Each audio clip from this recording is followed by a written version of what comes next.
Il existe un moyen de purifier l'eau des rivières en utilisant deux morceaux de ferraille. Pas de cartouches filtrantes, pas de batterie, pas d'électricité. Juste du cuivre et du zinc en contact l'un avec l'autre dans de l'eau sale. La réaction commence en quelques secondes. Les bactéries meurent, les métaux lourds se lient à la surface et le chlore disparaît. L'eau qui en ressort est plus propre que celle qui coule de la plupart des robinets des villes. Les anciens Égyptiens le savaient il y a 4400 ans, conservant l'eau potable dans des récipients en cuivre pour la garder saine. Les Grecs faisaient de même. Les Romains aussi, tout comme les Aztèques. Hippocrate, le père de la médecine moderne, a documenté le cuivre comme purificateur vers 400 AVRJ, DIC. Pendant des millénaires, deux métaux et de l'eau en mouvement étaient tout ce dont l'humanité avait besoin pour boire en toute sécurité. Puis, en 1984, un homme nommé Don Esqui a prouvé accidentellement la science moderne qui se cache derrière cela. Il a plongé un stylo en laiton dans de l'eau chlorée et a vu le chlore disparaître sous ses yeux. En l'espace de 3 ans, il a déposé un brevet et, en une décennie, la NASA a utilisé le même principe à bord des engins spatiaux en orbite autour de la Terre. Mais aujourd'hui, l'industrie des filtres à eau génère 35 milliards de dollars par an, vous vendant des cartouches en plastique qui expirent tous les 60 jours. Une méthode qui utilise deux métaux provenant de n'importe quel magasin de bricolage pour moins de 5 dollars ne peut pas être emballée, marquée ou vendue par abonnement. Et ce qui ne peut pas générer de revenus récurrents ne peut pas être autorisé à se propager. Ils ne l'ont pas enterré parce que cela a échoué. Ils l'ont enterré parce que cela fonctionnait trop bien. Voici l'histoire de l'Earth Filter, la plus ancienne méthode de purification de l'eau sur la planète, et comment une industrie de 35 milliards de dollars vous a fait oublier qu'elle avait jamais existé. Nous sommes en l'an 2400 à Dabenkovic, quelque part sur les rives fertiles du Nil, dans l'Égypte ancienne. Un guérisseur égyptien prépare de l'eau pour un soldat blessé, mais il ne la fait pas bouillir, n'ajoute aucun produit chimique et ne la fait pas passer à travers du sable ou un tissu. Il verse l'eau boueuse de la rivière dans un récipient en cuivre martelé et attend simplement toute la nuit. Au matin, l'eau est transformée. Elle sent plus propre. Elle a un goût pur. Et elle possède une légère clarté métallique en laquelle le guérisseur a appris à avoir confiance pour la vie de ses patients. Le soldat boit, sa blessure ne s'infecte pas. Et le guérisseur consigne cette pratique non pas comme de la magie, mais comme une médecine établie digne d'être préservée. Le papyrus Smith, l'un des plus anciens documents médicaux jamais découverts, écrit vers 2400 Obishkantavin JIC, décrit spécifiquement l'utilisation du cuivre pour stériliser l'eau potable et traiter les blessures de guerre. Ce n'était pas un remède populaire murmuré entre villages. C'était un savoir médical codifié, soigneusement inscrit sur papyrus et préservé à travers des générations de médecins égyptiens. De l'autre côté de la Méditerranée, les Grecs adoptent indépendamment la pratique en quelques siècles et la développent considérablement. Hippocrate, le médecin dont le serment guide encore chaque docteur exerçant aujourd'hui, écrit vers 400 JC sur les composés de cuivre pour traiter les ulcères de jambes, les plaies ouvertes et les maladies pulmonaires. Mais sa contribution la plus importante à notre histoire est ce que les marins grecs commencent à faire lors de leur long et dangereux voyage à travers la mer Égée et au-delà, dans des eaux inexplorées. L'eau stockée dans des tonneaux en bois à bord des navires devient verte et nauséabonde en quelques jours en mer, développant des algues épaisses et engendrant des bactéries qui causent une dysenterie violente, tuant les marins par dizaines.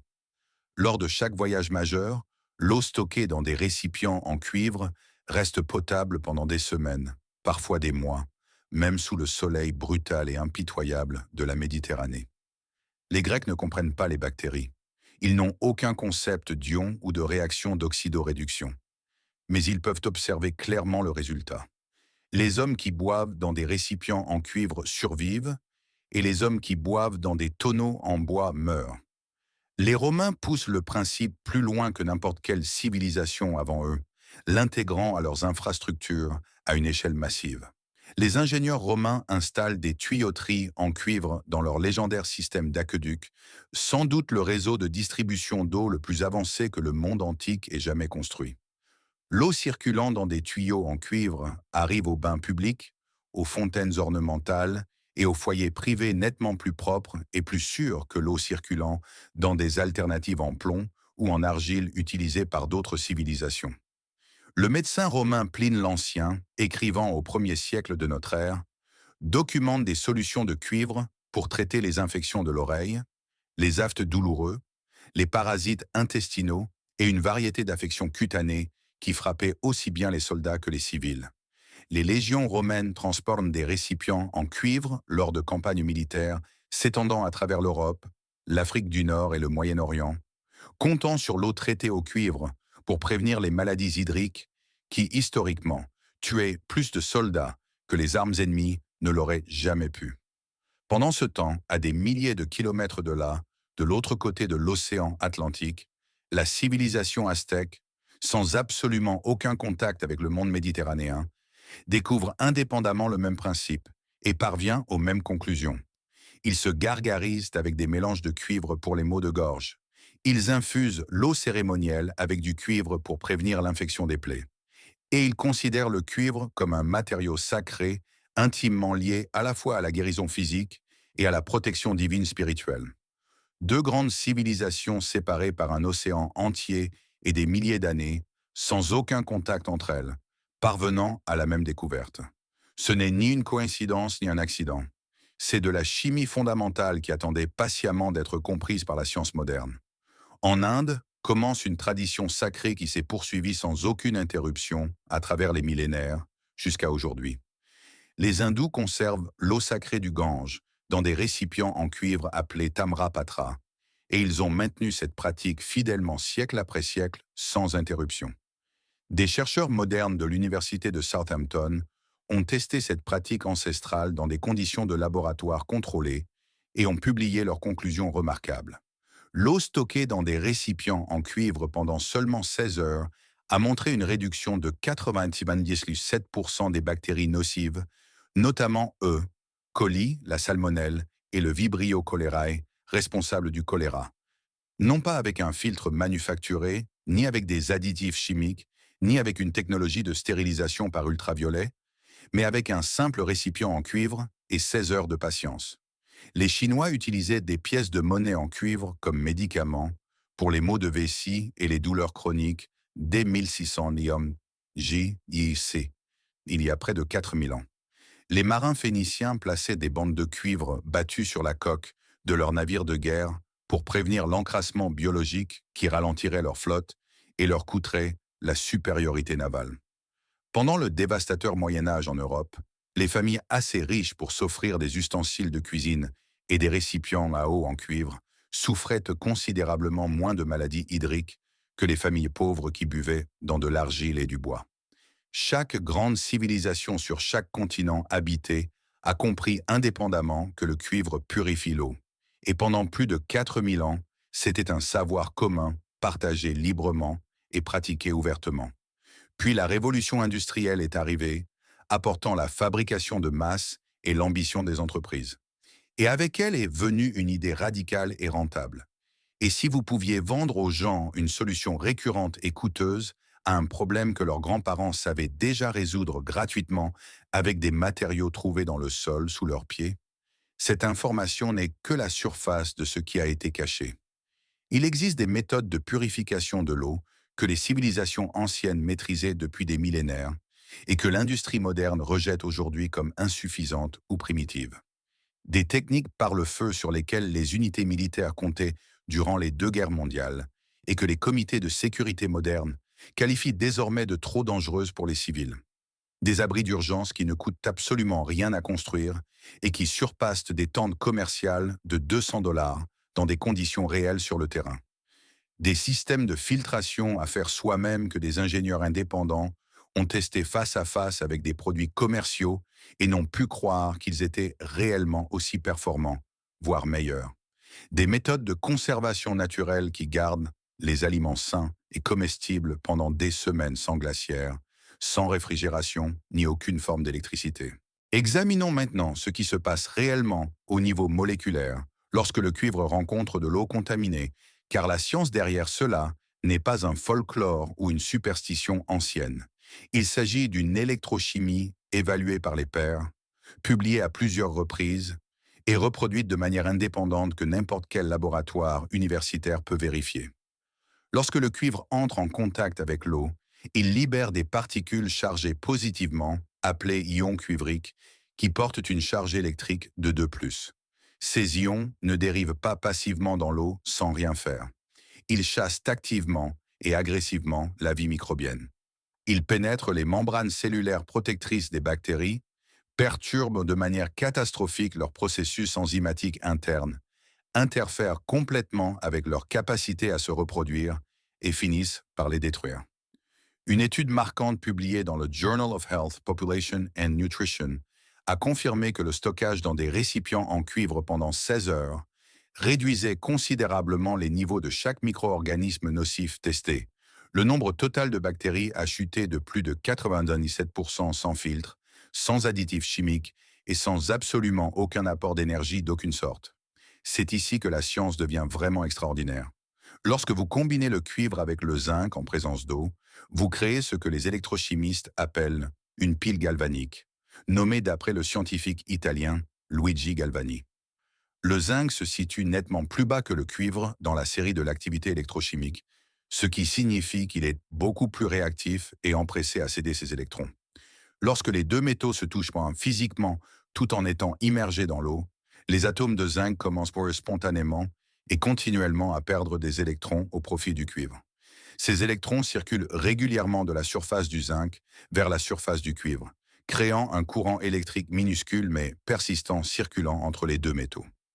Ce courant n'est pas du tout assez puissant pour être ressenti avec les doigts ou pour alimenter un appareil électronique, mais il est plus que suffisant pour accélérer et intensifier considérablement le processus de purification de l'eau qui se produit à l'intérieur de ce récipient.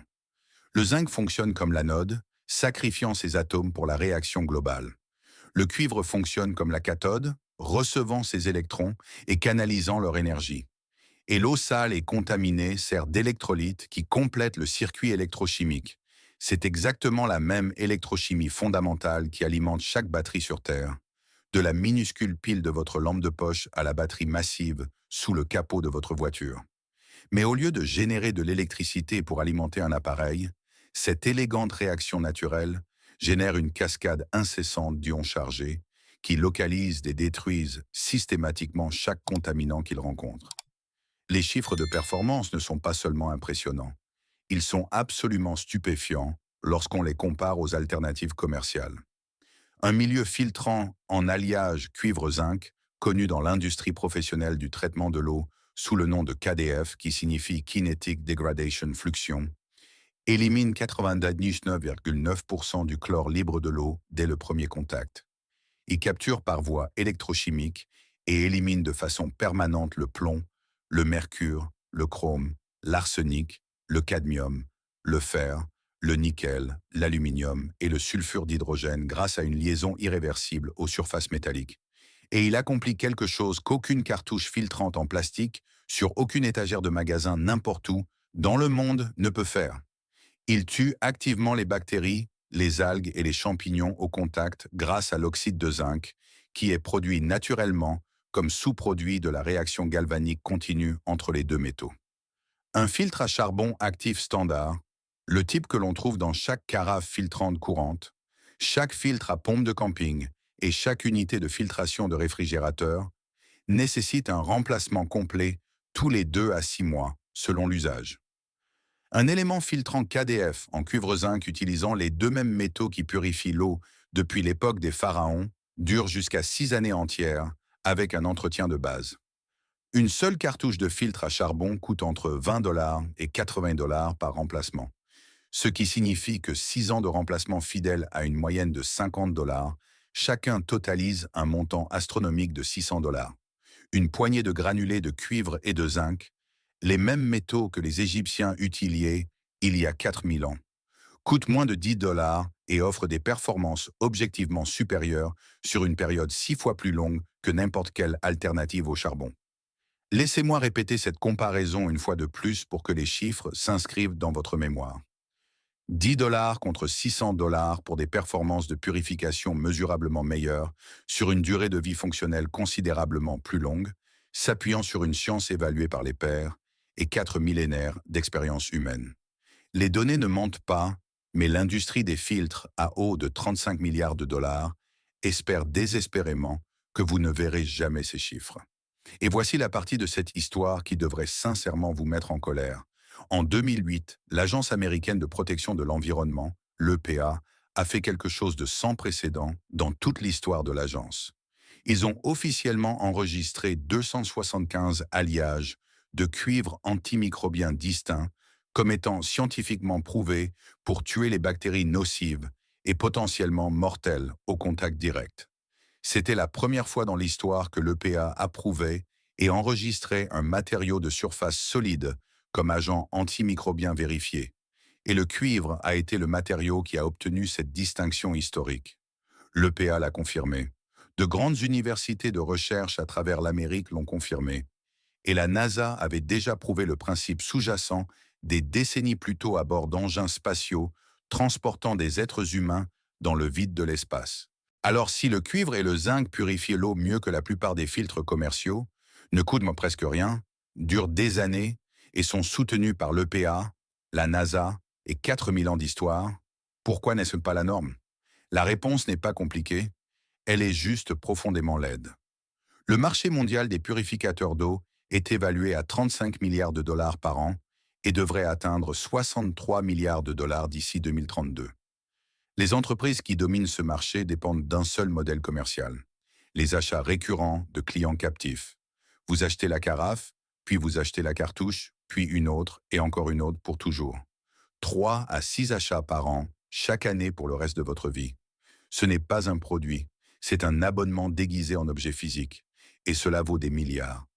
Maintenant, imaginez présenter aux actionnaires une technologie concurrente qui dure 6 ans sans aucun remplacement. Une technologie faite de 2 métaux courants que n'importe qui peut acheter dans un magasin de bricolage pour quelques pièces de monnaie, ne nécessitant aucune électricité, aucun composant exclusif et aucune fidélité à la marque. Vous ne pouvez pas breveter le cuivre. Il est dans le sol depuis 4,5 milliards d'années. Vous ne pouvez pas breveter le zinc. C'est le 24e élément le plus abondant sur Terre. Vous ne pouvez pas créer un mélange exclusif quand la recette est de 2 métaux et de l'eau. Vous ne pouvez pas bâtir une industrie de 35 milliards de dollars sur quelque chose qui coûte 10 dollars et dure une demi-décennie. Alors, qu'a fait l'industrie? Ils ne l'ont pas interdit, ce serait trop évident. Au lieu de cela, ils l'ont marginalisé dans l'obscurité. La filtration cuivre-zinc est classée par l'EPA comme pesticide parce qu'elle tue les bactéries. Un mot qui semble dangereux, mais qui décrit simplement le même mécanisme qui garde l'eau saine depuis 4000 ans. L'American Water Works Association décourage activement la filtration cuivre-zinc pour les systèmes d'eau chlorée. Non pas parce qu'elle échoue, mais parce qu'elle élimine le chlore si efficacement que l'eau sortante est trop propre pour leur cadre réglementaire. Relisez bien cela. Ils le découragent parce que l'eau filtrée est trop propre. Pendant ce temps, les systèmes d'osmose inverse, qui gaspillent 3 à 4 litres d'eau pour chaque litre qu'ils purifient, sont commercialisés comme la référence absolue. Les systèmes d'osmose inverse coûtent de 200 dollars à 600 dollars pour l'installation, nécessitent le remplacement des membranes tous les 2 à 3 ans à raison de 50 dollars à 100 dollars chacune, dépouillent l'eau de ses minéraux bénéfiques et gaspillent jusqu'à 80% de toute l'eau qui entre dans le système. Mais ils génèrent des revenus, de beaux revenus récurrents et prévisibles que les actionnaires exigent. Un système cuivre-zinc ne génère presque aucun revenu récurrent. Et dans un monde où les mesures de croissance trimestrielle dictent chaque décision, c'est une condamnation à mort pour toute technologie. En 1968, la NASA a prouvé que cette technologie fonctionnait dans l'environnement le plus extrême que l'ingénierie humaine ait jamais affronté. Leurs scientifiques ont mis au point un purificateur d'eau pour les missions lunaires.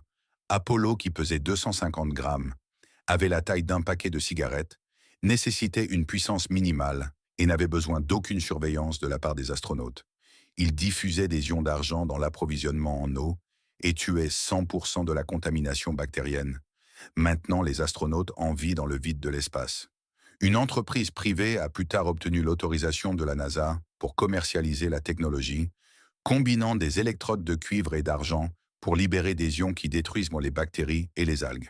Des tests indépendants réalisés par la NASA, les services de santé des États et les universités ont confirmé que le système tuait Coli, Pseudomonas, Legionella, Staphylococcus, Streptococcus et Salmonella, des agents pathogènes qui résistent même à de fortes concentrations de chlore.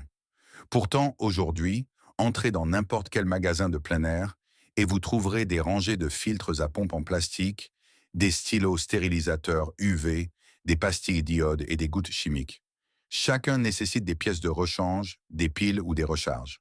Chacun génère des revenus récurrents. Vous ne trouverez pas un seul système de purification cuivre-zinc sur ces étagères. Non pas parce qu'il échoue, mais parce qu'il fonctionne trop bien et coûte trop peu. Maintenant, je dois être honnête avec vous au sujet de quelque chose d'important. La filtration cuivre-zinc n'est pas une solution autonome parfaite pour tous les scénarios. Elle n'élimine pas tous les produits chimiques organiques, en particulier les pesticides. Et elle n'est pas efficace seule contre les kystes parasitaires comme Giardia ou Cryptosporidium. Pour ces menaces, combinez-la avec l'ébullition ou un élément au charbon. Mais voici ce que le cuivre-zinc fait mieux que presque tout ce qui se trouve sur le marché. Il élimine le chlore avec une efficacité de 99%, capture les métaux lourds, tue les bactéries, contrôle les algues et les champignons, fonctionne dans l'eau chaude là où de nombreux filtres échouent, dure des années au lieu de mois et ne coûte presque rien. Pour le camping, où vos plus grandes menaces sont les bactéries, les sédiments et le ruissellement agricole, le cuivre-zinc combiné au charbon de base couvre 90% de vos besoins. Voici exactement ce qu'il faut faire. Allez dans n'importe quel magasin de bricolage et achetez du fil de cuivre nu de calibre 14 et une bande de zinc métallique. Les deux vous coûteront moins de 5 dollars au total. Coupez le fil de cuivre à environ 30 cm et la bande de zinc à la même longueur. Tordez-les ensemble de manière à ce qu'ils maintiennent un contact physique ferme sur toute leur longueur.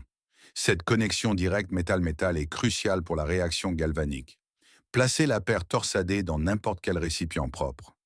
Une bouteille d'eau, une casserole, n'importe quel récipient non réactif. Tout d'abord, versez l'eau recueillie à travers un chiffon ou un bandana pour éliminer les sédiments et les débris visibles. Ensuite, laissez l'eau reposer avec la paire cuivre-zinc pendant au moins 4 heures minimum. 8 heures c'est mieux, 16 heures c'est idéal. Pendant ce temps, la réaction galvanique opère silencieusement. Des ions se libèrent dans l'eau, les bactéries sont détruites et les métaux lourds se lignent aux surfaces.